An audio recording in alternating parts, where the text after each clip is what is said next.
Hey everybody, welcome to the Virtual Lounge. I am joined today by, you know him, Oscar, Maxfield, the big boy, Twitter guy, the guy, Dr. Pepper 2. Here he is, it's Max. Hey. We're also joined today by my little brother Austin. You know him from things. You know him from Twitter. You know him from... Here he is. It's Austin. Austin, how many followers you got now? 6?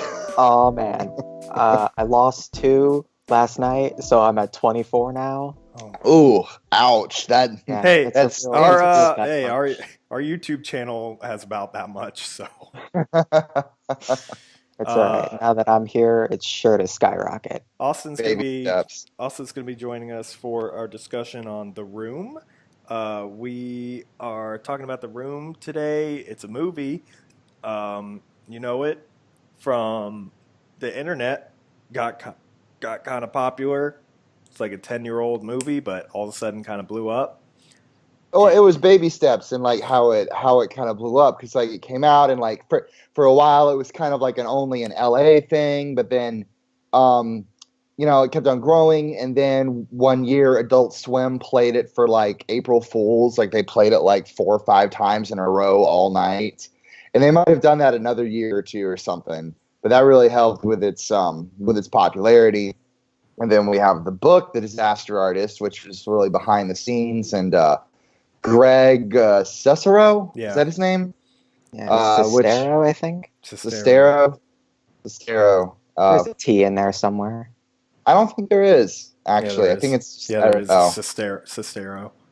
I'm gonna Google that right now just to double check. Greg Sestero wrote a book about the making of The Room, and then James Franco made a movie about the book about the movie. So hey, full you're right, circle. There was a T in there. It is Greg Sestero. Sestero. Greg Sestero. He's kind of an odd looking fellow. Hey Max, I know we did this bit already, but we probably aren't going to use that part, so I'm just going to do it again. So 1 sec. Also joining us today is Tommy Wiseau is going to be on the podcast. Oh my gosh, really? We got him. He's way. coming in into the studio. Oh, he's walking in the studio. Here we go.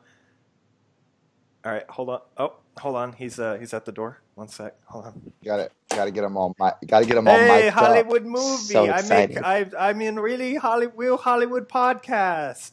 Oh my god. Oh my god, Tommy. I Tommy finally Wiseau. made it on the Virtual Lounge. Isn't that weird? Your favorite podcast, right? The Virtual Lounge is my favorite real Hollywood podcast, and everyone should listen to it because it's so good. It's none of that Mickey Mouse stuff. It's real Hollywood podcast. Real Hollywood podcast, Mark. Oh hi, Max. Oh hi, Austin. It's great to meet you. Where did Devin go? Did he leave the studio? No, guys, I'm still here. I'm just in awe of Tommy Wiseau actually being here, sitting in front of me right now. I never thought this day would come. Thanks for having me, everybody. Oh, look, I get phone call. Hold on, please. Hello? Oh, it's James Franco. He won't be on the podcast now. Tell him he's a fucking sex pervert. They say you can't be on the podcast because you're a sex pervert.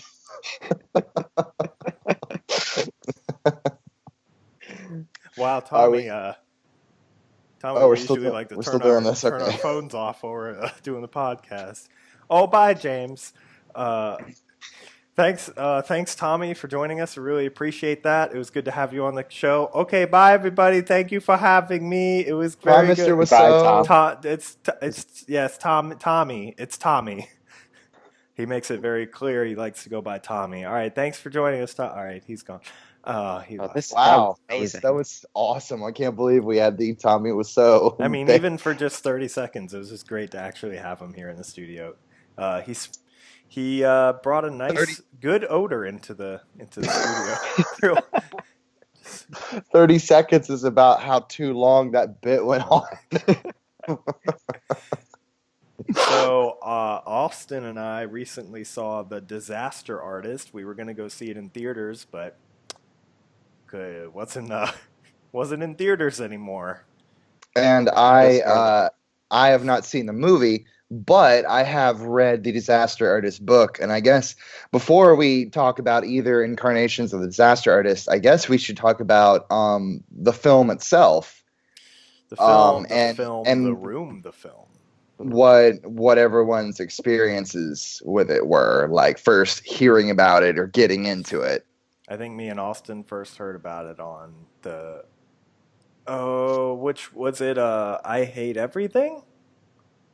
Oh yeah, because it was part of his Search for the Worst. Maybe Austin series. heard about it before that. I had heard about it sometime before. Mm-hmm. From the good old Doug Walker, the Nostalgia Critic. Oh yeah. The Nostalgia Don't Critic. judge We're real big me. fan. We're real big fans here of the Nostalgia Critic.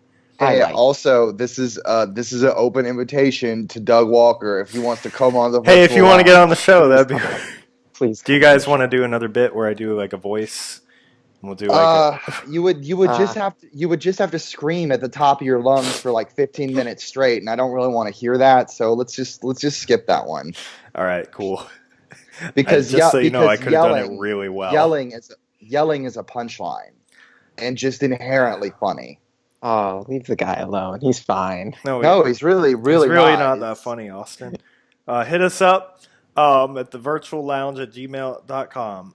So that's how Austin heard about it, unfortunately. I heard about it on the Search for the Worst. And when did you get into the movie there, Max? It was one of those things for like a long while. I remember when they played it on Adult Swim. And it's like I didn't remember watching it, but I'm like, oh, it's like that so bad it's good kind of movie thing, huh? And I just didn't really pay much mind to it. But like years later, I started just seeing it pop up on the internet more, and this is probably closer to like 2011, 2012 or something. And I downloaded it with a riff tracks attached to it. And for those who don't know what riff tracks are, it's the three dudes from Mystery Science Theater. Who did the original like voices and everything. They still do riffs of movies, and they record their own little commentaries for it, and you can sync it up. But on certain there's a new show now too. Yeah, but nobody gives a shit about that because it's fucking awful, and all the voices are different. I'm sorry, but I don't know. I haven't watched it. Yeah, it has who's that nerd chick that everybody loves and everybody hates? Nathan Fillion. That's Felicia, not a girl. Felicia Day and Felicia Nathan, Day. whatever, are in it. Maybe. Oh, it isn't. I don't like Felicia Day. Isn't Patton Oswalt in it too? I think. Probably. Anyway, we've always been kind of into. No, let's talk about who's in the remake now. We've always been kind of into like watching bad movies. Like I think it all started with Mystery Science Theater. We used to watch that back in the day at your house, eating a nice DiGiorno pizza and sipping on some Coca-Cola. Because back in the day, it played on the Sci-Fi Channel. Back when there was actually science fiction related stuff on the show on the channel, and like Saturday mornings they would play a full 2-hour Mystery Science Theater episode. And it'd be cool if you were sleeping over because we would like make our breakfast or make our lunch or whatever, and we sit. And some of them some of those are just fucking hilarious. Like not all the episodes are winners, but the ones that are funny are really fucking funny. So I guess you could say that's kind of where our love of just bad movies and riffing on movies kind of came from. Me and Austin have enjoyed watching some bad movies as well. We have watched the Neil Breen films. The Incredible Bulk. The Incredible Bulk.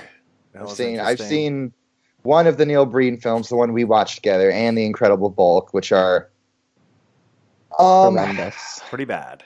They are, and they kind of ride the line of the so bad it's good. Like they kind of almost more dive into the territory of this is so bad it's bad. There's also Birdemic. Birdemic's well. a class. I will stand by Birdemic. I think like the thing about The Room is it's Tommy Wiseau. He has this charm and he has this like innocence where it's like, Neil Breen, yeah, he's kind of the same thing where he's trying to make a movie, but he's terrible. But like Tommy Wiseau is just such a strange person, just such a Like odd character, a mysterious Tommy person. Like, Tommy Wiseau sells the movie. Like I seriously doubt the room would have gotten as big as it did if you didn't have Tommy Wiseau at the center of it, right. like Not front at and all. center in the screen. Like that's because you look and you see this weird gangly man in clothes way too big for him, with his eyes are half closed and in an accent that you can't. He's just a fascinating man, and you do speak of that sense of innocence, which is kind of there, but then you watch things like the Disaster Artist movie, or you read the book like I did, and you find like he's no, he's a pretty big asshole. Yeah. Like No, he's kind of a horrible person, actually. he's yeah, it's kind of in that he kind of lives in that weird kind of gray area that Kanye West lives in my brain, where like Sure, sure. yeah, he does a lot of stupid like idiot shit, but at the same time he's successful and he's made something of himself and he's followed his fucking dreams. So in that sense, like for both Kanye West and Tommy Wiseau, I have a lot of respect in him. I mean, it's debatable because Tommy Wiseau, like he didn't set out to make a so bad it's good movie. He set out to make a movie that he thought was powerful and important and a story that needed to be told. He thought people would be crying in the movie theaters. So a little different bit of form of success there, but you see what I mean. From what I understand, he's like portrayed way worse in the book. Well, But the book is 100% from Greg Sestero's perspective. It's his book, and it's like he is almost as an interesting person himself oh, for as sure. Tommy was so just because especially in the book you really do get to see his struggle as an up and coming actor, and just the thought process and the worrying and the going to the tryouts and being ready and taking acting classes and just trying to be better. And it's that's a tough fucking racket. Yeah, you get that from the Like movie too. It seems like I think the movie is really focused on Greg, and I feel like it's more about Greg and his experience for sure. yeah, but Greg and Tommy meet in one of these acting classes, and they have this weird sort of like gravitation toward each other because Greg, he just finds the man interesting, and he's lonely and he's looking for company, and also Tommy does buy stuff for him, and then Tommy can make himself feel like he's still young and hip and with the up and comers if he hangs out with this attractive young blonde man. I've seen The Room about 3 or 4 times, I think, and it's always good with every viewing. There are parts that are a little hard to get through. There are about 3 sex scenes that go on for Four. like 5 minutes. Four. Four. Four sex scenes that go on for like 5 minutes each, maybe. Well, see, here is my philosophy on viewing The Room. You either have to do it with a group of people, or if you're watching it by yourself, you need some sort of other level of commentary with it, whether that be a riff Yeah, tracks yeah, or there's the Red Letter Media commentary for it or yeah. stuff. It's not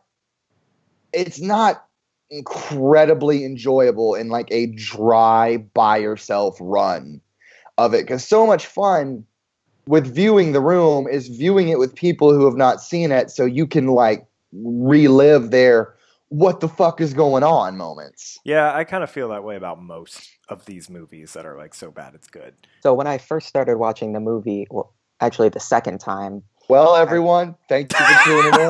Wow, what a Good great week. podcast. thank you. Okay, I'm sorry, Austin. Please No, go it's ahead. okay. So when I started watching the movie the second time with Devin, I'm sorry, I got the giggles now. okay, one more time. One more game. When I showed Devin the movie, when I watched it the second time, Of course, I noticed that a lot of Tommy's lines towards the beginning, they were dubbed over. That's actually something I heard that they did not address in the movie whatsoever. That No, is they addressed in didn't. the book. No, they didn't.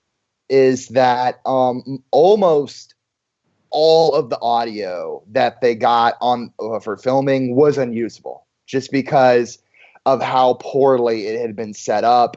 And I don't know if they show it in the movie, but Tommy goes through a revolving door of different like DPs and like just other people on set. And because he basically just made everybody on set that was like behind the cameras and shit so frustrated that they usually just ended up walking away. Right. So whatever, the sound got fucked up, and so yeah, they had to call almost everyone back in to do the dubbing, and not a lot of people were happy about that. I did wish there was a little more to it. It kind of just went through like, Greg, are you serious? It's not trying to do a professional internet podcast. So, Oh, okay. So, anyway, so the disaster. you're keeping all this in, right? So the disaster artist, I really enjoyed the comedic values. I liked all the good family values. Hey, can I talk, or is that? Why do we even have a podcast? Are you done? Are you done? I'm gonna hang up. I'm just gonna do this with Austin. This is a me and Austin episode. So, Great. so Great I thought episode. the disaster artist was good. I thought it was really funny. I thought it was hysterical, and I enjoyed it. But at the same time, I kind of like wish there was more to it. It kind of goes through, Greg meeting Tommy, and it kind of goes through the making of the room and how it happened and their story together and working together.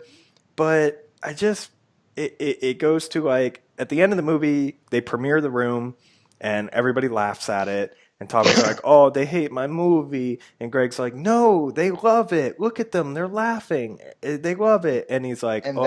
that was not factually accurate as to what happened. And then at the end, he's like, "Hey, everybody, I made comedy. That's what I was trying to do. Did it on purpose." And then that's kind of the end of the film. It just kind of ends. They premiered it, and it wasn't like an instant comedy success. Like lots of people hated it for a long time, and it wasn't until it was around for a while. And even at the beginning, like when it was like just starting to pick up some of that steam, Tommy was still sticking with the fact that it was a serious drama. That it wasn't until his tune didn't change until he got a little further in the bank with making the money off of it and stuff. But I understand. He's like, "Oh yeah, I meant to make comedy," and like, no, he actually did not. And I understand you have to take creative liberties with these true stories, and I understand that you're trying to make a film, and I don't know how that story would have worked in the movie, like how they would have actually made that whole timeline work in the context of a 2-hour movie. So I understand what they did. Like, why are we even recording? I just want to talk about the room. Like it's real Hollywood Masterpiece podcast. of an episode. Can I talk about the room? I was honestly, I did not know you would hear that because I got my earbuds in. Like, I don't know why the sound's transferring over. I was just testing it out. Wait, you were playing that off the computer? Yes. And we heard it in the podcast? Great. Now Max has a soundboard. Perfect. Oh, wonderful. Okay, so yeah, I understand that they were like I hate you. I hate you so much. I just wanted to do a serious YouTube show. Okay. I'm glad we are. They had to take creative liberties and they had to make a movie, and I get that, but it just I felt like it just kind of ended, and it was like, okay, And then at the end it does the thing like where it's like Tommy Wiseau did blah blah blah and made blah blah blah, and the room went on to be blah blah blah blah blah. It was okay, but it's just like I feel like it could have been so much more. I feel like it Well, could have well been something then, really good. well then you need to read the book then because I it do. goes way more in depth into things I'm sure the movie showed. But honestly, the book ends at the same point the movie does. As soon as Yeah, the movie premieres, it ends because the way the book's written, it kind of jumps back and forth between like Greg now and like gotcha. Greg as he was meeting Tommy, and then it jumps into like the movie production and jumps back and forth between his early relationship with Tommy and then making the movie, and it all culminates at the premiere. And yeah, I really really enjoy that book. I don't know what else I can say about it. Gotcha. Well, I did. Well, I did like the movie. I enjoyed it. I think it was worth watching, and it was really funny. And Austin, what did you think of the movie? Yeah, pretty much the same thing. I thought it was a fun time, real good comedy. I do wish the movie was maybe a bit longer to go more into the production of the room, because of course the beginning was just Greg meeting Tommy and then their relationship building up into making of the film. It's funny, Yeah. like I I think you definitely need to watch The Room to watch The Disaster Artist because I don't think Well, it of stands. course. I just don't think it stands on its own, and I think that's what a lot of No, people are like. Well, I kind of wish that it did. I feel like they could have made a movie that stood on its own, but I don't know. You kind it of, could have, you kind of but you need have to. context. Yeah, you need context, but it's so like you watch this movie and you're just like, was he really like that? Like when he's like, we make pinky promise, Greg. Greg, we pinky swear. It's like that really happened. And Yeah. it's pretty amazing to watch. So I recommend watching it. Um, Well, see, what point I wanted to bring up was I actually have zero interest in seeing the disaster artist because I don't know, for me, like seeing James Franco act like Tommy Wiseau does nothing for me because I would rather just be looking at Tommy Wiseau. Like I would rather hear him speak or see him do shit because he in himself is already there's no way they hilarious could and have got funny. him to do this movie though. No. There's no Do way in you hell he would have done it. do you really think? There's I no think way because they portray him as an asshole in so many scenes, and I've already heard that apparently it was hard enough to like for him to even allow them to go that far. Like there's a lot of scenes where he comes off as a really horrible person, and I don't think there's any way he would have like done that on film. I don't know. It's just the way they portray him. It's like I don't think he would have been okay with it. No, well, not at all. anyway, I guess the point I'm making is like I don't know what more I would get out of the movie that I hadn't already gotten out of reading the book because it's straight from the horse's mouth. I'm getting like blow by blow accounts for what happened. Like I why gotcha. why why would I see Makes like a sense. possibly fictional spin on it played by people who weren't really there? I don't know. Because it's a Maybe I'm just funny looking movie. into it too much. It's When good. I enjoy it because it's funny and it's a good look into the making of the room. I do want to read the book as like to go more in depth and read like a more realistic take. But I think it's hilarious and I think it's worth watching. And I think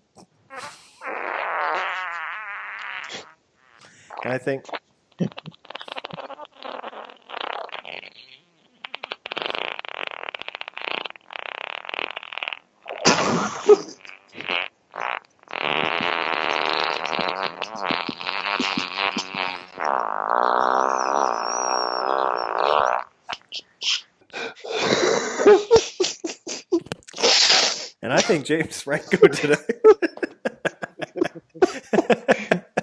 and I think James Franco did an absolutely fantastic job. He completely embodied Tommy. Like when I was watching the trailers, I was like, I don't know.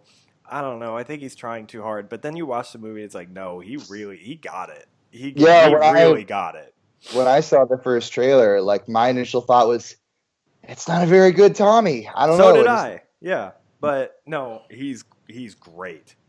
especially right after watching The Room. I was like, no, he's got it. He's good. No. Anyway, that's The Disaster Artist. Did you have any other notes there, Austin, you want to talk about? My one big point that I wanted to talk about was everybody in The Disaster Artist did great, but I really didn't like Dave Franco in it. You didn't. I didn't really like him as Greg. I didn't feel he was Greg. Yeah, when he had the beard for most of the movie, I could kind of see it, but anytime it was just clean shaven, that's all I saw was Dave Franco. Yeah. And then of course when his wife came into the film, it's like that's all I could think about was just like that's just Dave Franco and his wife. Tommy Wiseau, James Franco, like he looks just like him. Oh like, yeah, really, really I close. could see Tom, and you don't even see James Franco at all. Like I feel like you wouldn't even know that it was James Franco unless you knew. But like it's Dave really Franco is just playing Dave Franco. Yeah, Dave Franco is just playing Dave Franco, kind of. Yeah. What the fuck else has Dave Franco done? I have no idea. Exactly, because this is, to me, a lot of it's like, James Franco made this movie because he wanted to play Tommy Wiseau. Mm-hmm. Like that's what he wanted to do, and that's why he threw his brother in, because what the fuck else is James Franco's brother doing? Yeah. And I mean, not a lot of people know this, but James Franco actually directs a lot of movies. But the thing is, nobody knows about them because they're all almost universally terrible. Thanks for joining us today on the Virtual Lounge. I think this was a great episode. He's having a good time. So iPhone or Android? Let's do the debate right here, right now. Let's do it. Let's start the debate. Let's go. Firsthand.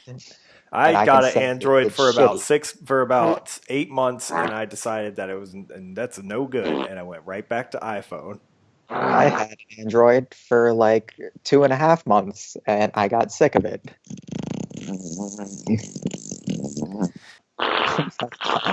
Oh, hey guys!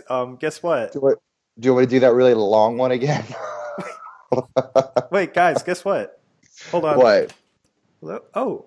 Oh, it's Tom. Oh, hi, Max. Oh, look, it's Tommy Wiseau. He's back. Hey, thanks for joining. I'm back. I'm back, and I'm here to. Your podcast got boring, so I thought I'd come help. Why'd you do like a Borat voice there for like half a yes, second? you mesh. My name was so Tommy. I talk about my movie. Oh my god. That wasn't what I was looking for. This is the worst. It worked though. Hey guys, do you mind if I build a shelf real quick? Is this okay? While we're talking, it's not too bad, right? No, go ahead, go for it. Okay, cool. I said to build that shelf. It was really What kind of shelf are you building? just a shelf. Just shut up. Regular shelf? The kind that you put things on. This has been a horrible podcast. I don't think we can keep this up much longer, and I don't know how many episodes are left, but having a guest and put me in bad behavior mode. Apparently, having a guest is bad news for Max. I don't know what I don't know if it's The Room or if it's Austin or if he's just not into it tonight. But I got one last thing I want to say before we end the episode. What's that?